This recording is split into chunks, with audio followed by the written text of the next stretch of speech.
So now they're recording this shiur until, heaven forbid, the internet goes down again, which is very likely to happen. In any event, so now what we're doing now. Sorry.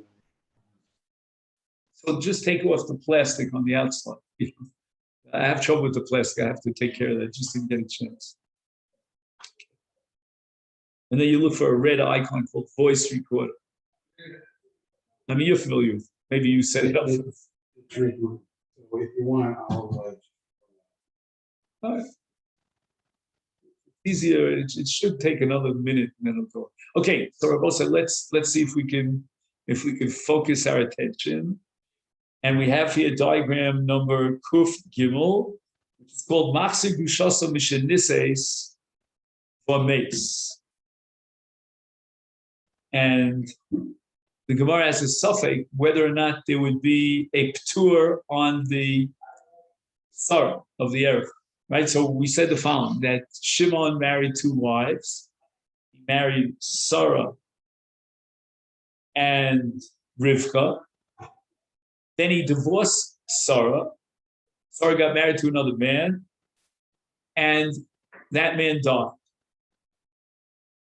Now, illegally, Shimon remarries his ex-wife, Sarah, violating the Isur of Machzir Gushaso, the Achashim says, and then Shimon dies. And the question is, does she fall for Yibum to Reuven?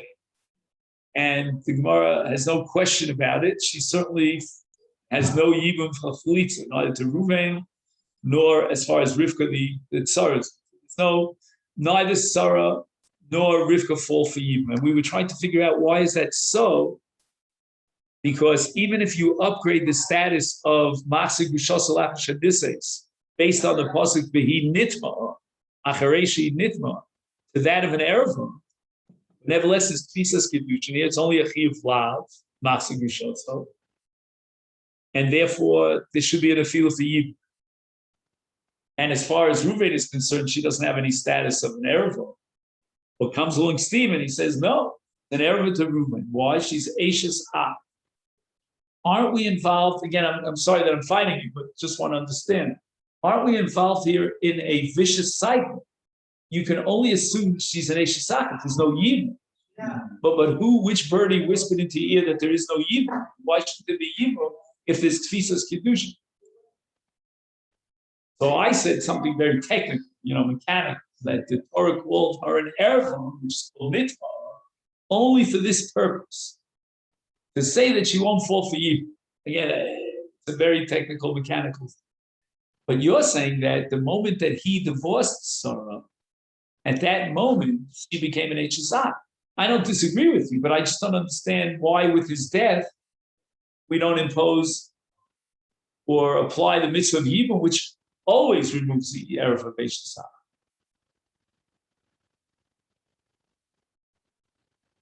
Because it was an illegal marriage. No, but I'm going to ask you the following question. What happens if a man is a Khrushchev and he marries a woman? That's a lot, violation of the law. Or alternatively, let's say she's a mamzeres and he marries her. I think we established in the past, I could try to find it inside, that in that case, chayvei lav, and there is tfis kedushin, and there would be an afila for yibum. We would not allow yibum, but we would allow chalitza. We would require chalitza. That's the drawback of opening my phone, that if I get a WhatsApp, everything has its plus and minus. But I think if you put it on silent, you won't hear that noise. So you with me, Rabbosai? I'm confused why this isn't a case of chayvei lav. I mean, I would think as soon as he divorces her, as far as the brothers go, she's off limits forever. Nothing that can happen. Well, 1 second. What was the case we had just recently? Just jog my memory. In the machlokas between Rabbi Yochanan and Reish Lakish, right? So what was the case? We had a chalutza, and we said that a chalutza is chayvei lav. And both Reish Lakish and Rabbi Yochanan agree that as far as the choletz is concerned, that's only a lot. Whatever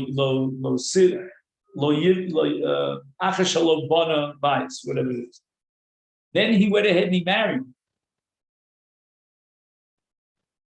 illegally. Right? It was, I think we called him Levi at that time, right?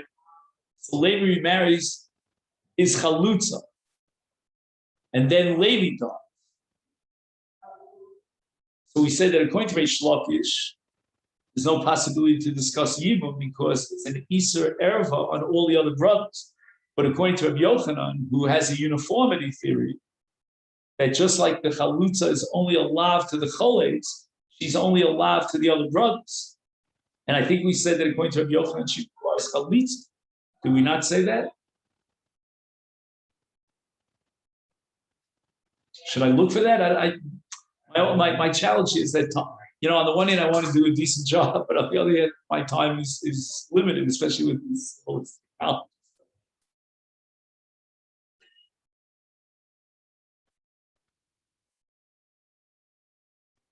I'll read it again. It says that L'Rab Yossi Barab Kipar Shtehen Pturas Michalitza V'Yibum, meaning both Sarah and Rivka. Why? Mishum Shemachzik B'Shasok Tzibba Loshan Tuma Ke'arayis Hafresh Tamo Lochein Dina Ke'arayos Sheptura Upoteres Sarasa Michalitza V'Yibum Ulurabanan Shedorshin Es HaPasuk Achrei Asher Hu Tama Al Sota L'Shitasam Lo Matzinu B'Machzik B'Shasa Loshan Tuma Ke'arayos Chayeves Chayavos Shtehen, meaning both Sarah and Rivka be Chalitza. Ach b'Yibum Sarah Asura Kishem Shahoisa Asura L'Shimon Baila. Oh, that's interesting. I never thought of that. We've always said that Chayve Lavin, when they fall for Yibum, there's no Yibum, there's only Chalitza. Now he gives a little bit of an insight as to why. And that is because the Zikas Yibum is a reflection of the original Ishus, and there was an Isra Lav in the original Ishus. So just like she's Asura to the Machzik Rushaso, who's now dead and buried, she's Asura to the brothers with that same Isra Lav.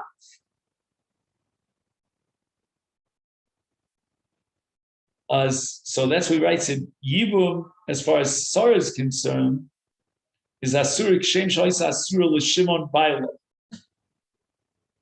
L'Gabi Rivka Tzarasa. Mistapekes HaGemara. Oh, now we get to the boy, who was it? The boy Menei Rabbi Yehuda Rav Sheshes. He's going to the Chachamim of Rabbi Yossi.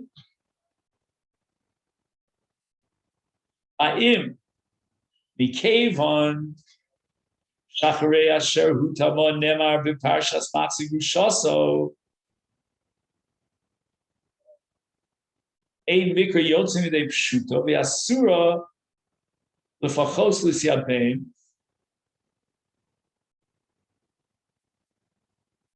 O Shahol V'Aker L'Gamrei U'Muteres Afiu L'Syabein. You hear what he's saying?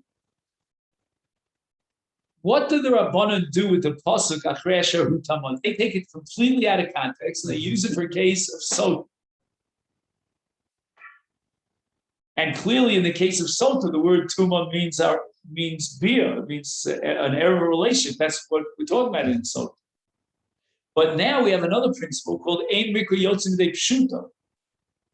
That means you can take a pasuk out of its context, but you really can't.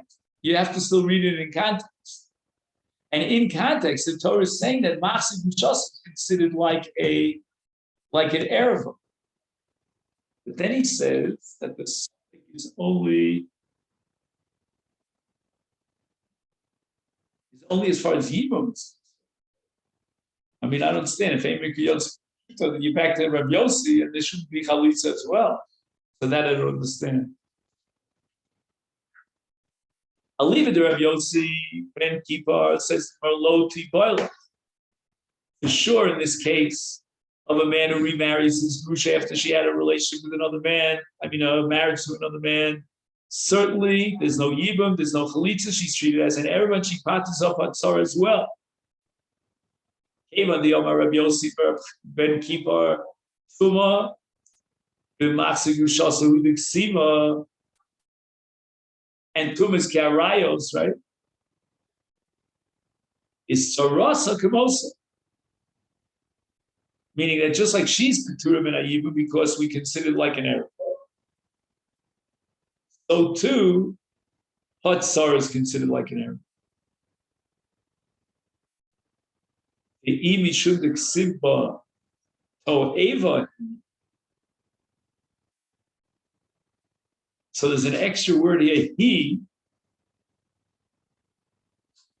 And the Gemara thinks now in the Havamina that the word he is coming to exclude Sarah, meaning she's a To'eva, but not Hatzara. Hatzara didn't do anything. Rivka was perfectly innocent. No, that's not what the word he To'eva means. He To'eva vein, but now To'eva. But Tarasa To'eva.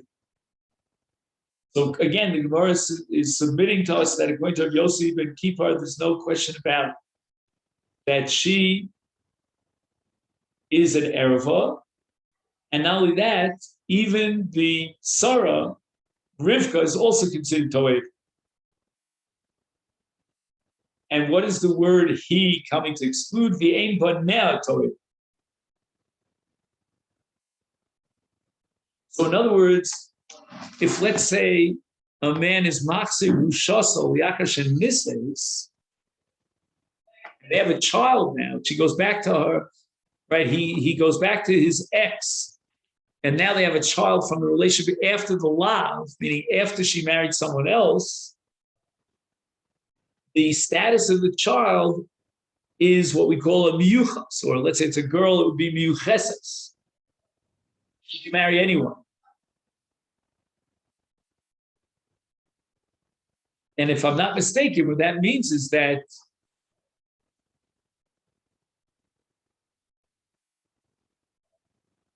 we're talking about Chayvi Lav. The child of a Chayvi Lav relationship is kosher. He is called a Miyuchas.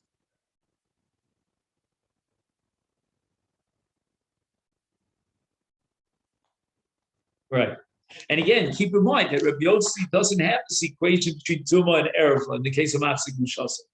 He learns from the Nitma, from Achrei Shehu to Tama, that she had a beer relationship with her second husband. But not that her status is that of an Erev. So it's pure Chayvei Lav. Just 1 second. Did I mess up? Second.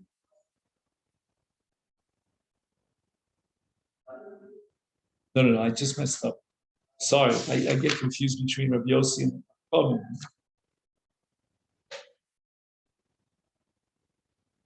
Let's go back to Rabbi Yossi. Amachzik v'shosim and asur and eresim nemar achrei asher hu tamah.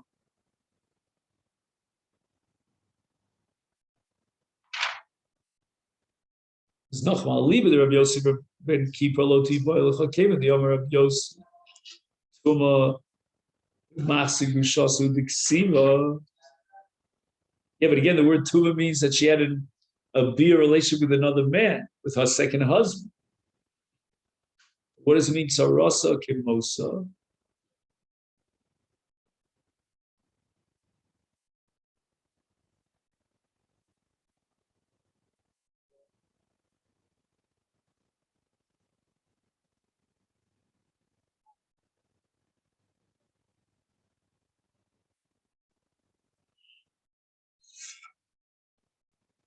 This is a point we missed before, somehow fell through the cracks.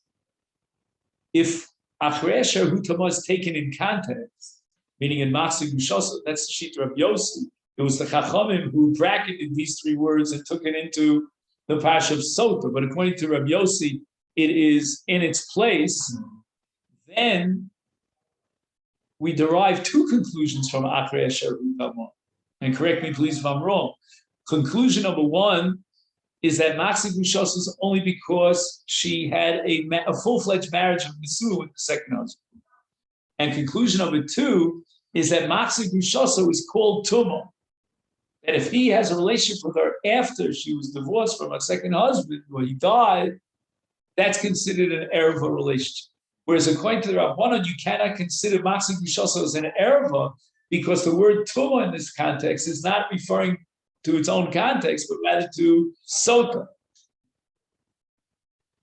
Because otherwise, how do you read this Gemara? The Gemara says that Tumah b'Matzah Gushasa u'dechsiva. So that equation between Tumah and Arayas is written in Matzah Gushasa. Hence, there's no Yibum, there's no Chalitza. And not only that, we should apply that Erva equation as far as the Tzara is concerned. And there's no Yibum for the Tzara as well. You'll ask me, it says he, which implies Toeva, he is only vis-a-vis Sarah, the woman who was divorced and married a second guy, who's divorced from a second, etc. No. We're saying that the word he is coming to exclude Toeva from the children, that there's no psul in the Zerah. Hiti Bailacha, but here's where I have a suffix. I'll leave it to Rabbana, who take the Achrei Asher Tutama, they bracket it, and they take a crane, they lift it up and put it down in Parshas Sota. So Afal Gav the Omer Rabbanan Tuma b'Sota U'Dechsiv, that the word Tuma is only referring to Sota, but nevertheless, Ein Mikra Yotzim Pshuta. We're going to have to use that phrase Tuma in its own context, Kipshuto, meaning for Matzah Gushasa. So therefore, Tuma Karayos applies even to Matzah Gushasa, even according to the Rabbanon, because Ein Mikra Yotzim Pshuto. O Dilma, perhaps. Eva di Akar, I Akar. That we took it out of its context, we placed it elsewhere, and therefore it's completely out of context. It says nothing whatsoever about Matzah Gushasa. Ika di Amri, another tradition had it that Aliba the Rabbanan lo tiboilo. Keva dis aker, I aker legam. So we don't have Tuma Karayos with regard to Matzah Gushasa. And therefore, it's pshita that there would be what? Now I'm trying to figure it out. That the tzara falls for Yibum. Just 1 second. Even this yaker, so it means that the Tuma Karayis equation only applies to a Sota. It has no bearing on Matzah Gushasa Yakush. Therefore, what? There would be Yibum. The violet law.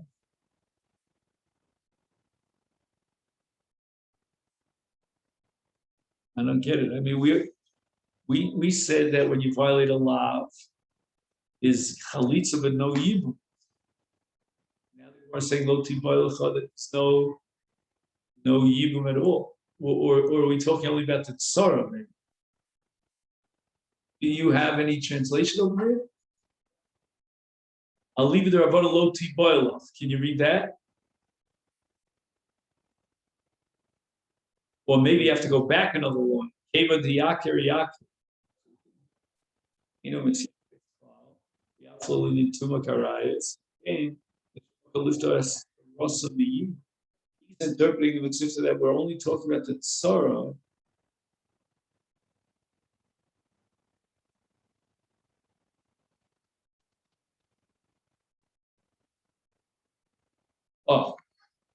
This is good.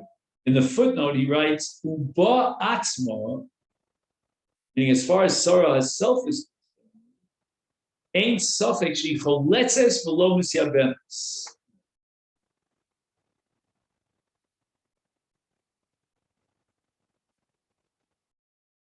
Choletzes below misyabenes. Shari iker tuma de siv bi'achei achra shahu tamalo nemer bo. Bi'afshein mikriyotz de pshuta. Ein ze elin isu tzarasa liyav.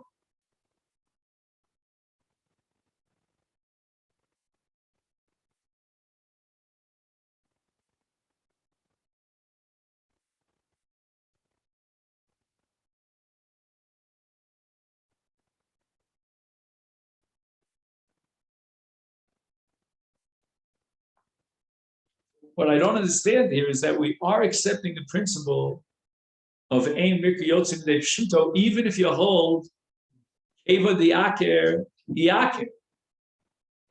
even according to the Rabbanon. But we're only using the ein mikriyotzim de pshuto as far as the isur tzarasa le'ivul. But now we don't have an equation to tzara to pater up from chalitza. I don't know why we have an isur tzarasa le'ivul. It's almost like we're taking, lo yotzim de pshuto and yotzim de pshuto. We're so like we have one leg on one side of the boundary and the other leg on the other. We're straddling both. As far as Yibum is concerned, we're going to say ein mikra yotzim de pshuto. But as far as chalitza is concerned, we cannot pater up from chalitza. This really requires a great deal of analysis.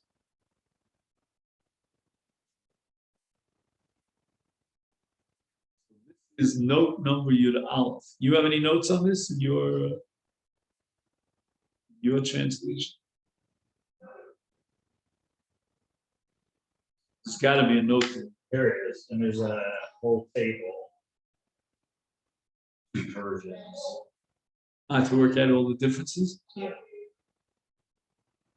But in the written text, I mean, leaving out for a minute the table, does he explain to you why, in the case of Keva di Aker, there's no Yibum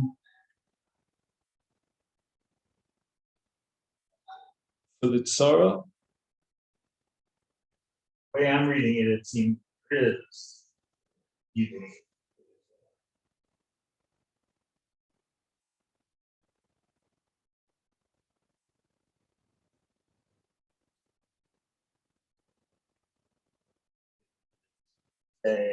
Haven, Dacker, Diaker, As referring to the remarried divorcee is interpreted as referring to the confirmed adulteress, uprooted and not applied to the married divorcee at all.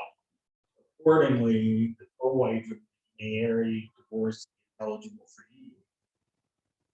It's not Certainly not what he says here. there. Right. But is this what we're talking about right now? Is this Yossi Ben Kiefer or the?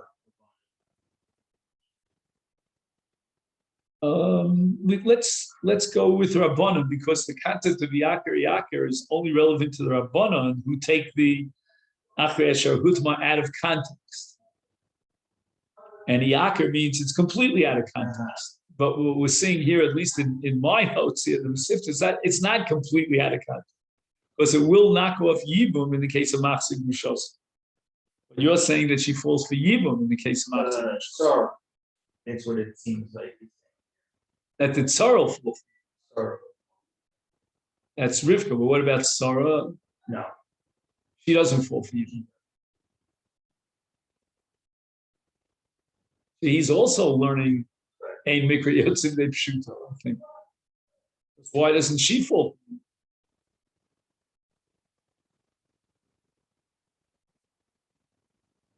You're going to have to assume that to some extent she's upgraded to the status of an error. That's only as far as Hebrew, but not as far as Chalitza. That's why I say we're straddling, two lanes over here. Now I have this thing on my car that as soon as I step over a lane, it starts buzzing, drives me nuts. But here it sounds like we're straddling, as far as chalitza, it's an erva. And I'm sorry, as far as yibum, it's an erva, there's no yibum, but as far as chalitza, we say keva the yaker, and it's adam shuta to mikra, therefore she does require chalitza. I mean, I don't know, like it's really, we're playing games. Okay, but thank God we have Shabbos coming up, so it might be a good time to look into a little bit more in depth as what's going on over here. Make a note of where we got up to.